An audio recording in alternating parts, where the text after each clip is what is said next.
ಆತ್ಮೀಯರೇ, ಎಲ್ಲರಿಗೂ ನಮಸ್ಕಾರಗಳು.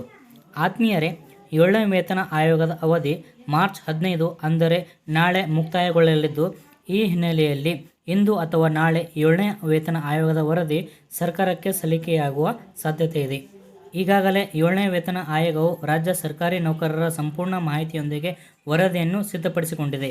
ಈ ಹಿಂದೆ 2 ಬಾರಿ ಆಯೋಗದ ಅವಧಿಯನ್ನು ವಿಸ್ತರಣೆ ಮಾಡಿದ್ದು ಮತ್ತೆ ನಾಳೆಗೆ ಸಮಯ ಮುಕ್ತಾಯಗೊಳ್ಳಲಿದ್ದು, ಹೀಗಿರುವಾಗ ಒಂದು ಕಡೆ ಅವಧಿ ಮುಕ್ತಾಯವಾಗಲಿದ್ದು, ಮತ್ತೊಂದೆಡೆ ಲೋಕಸಭಾ ಚುನಾವಣೆ ನೀತಿ ಸಂಹಿತೆ ಜಾರಿಯಾಗಲಿದೆ. ಈ ಹಿನ್ನೆಲೆಯಲ್ಲಿ ರಾಜ್ಯ ಸರ್ಕಾರಿ ನೌಕರರ ಅಧ್ಯಕ್ಷರಾದ ಶ್ರೀಯುತ ಷಡಕ್ಷರಿಯವರು ಮಾನ್ಯ ಮುಖ್ಯಮಂತ್ರಿಗಳಿಗೆ ಭೇಟಿ ಮಾಡಿ ಈ 7ನೇ ವೇತನ ಆಯೋಗದ ಬಗ್ಗೆ ಮಾತುಕತೆ ನಡೆಸಿದ್ದರು.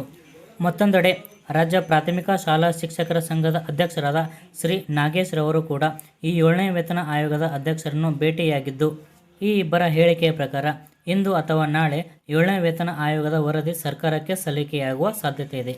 ಆದಷ್ಟು ಬೇಗ 7ನೇ ವೇತನ ಆಯೋಗದ ವರದಿ ಸರ್ಕಾರದ ಕೈ ಸೇರಲಿ ಹಾಗೂ ಆದಷ್ಟು ಬೇಗ ಸರ್ಕಾರವು 7ನೇ ವೇತನ ಆಯೋಗವನ್ನು ಘೋಷಣೆ ಮಾಡಲಿ ಎಂದು ಆಶಿಸುತ್ತಾ ವಂದನೆಗಳು.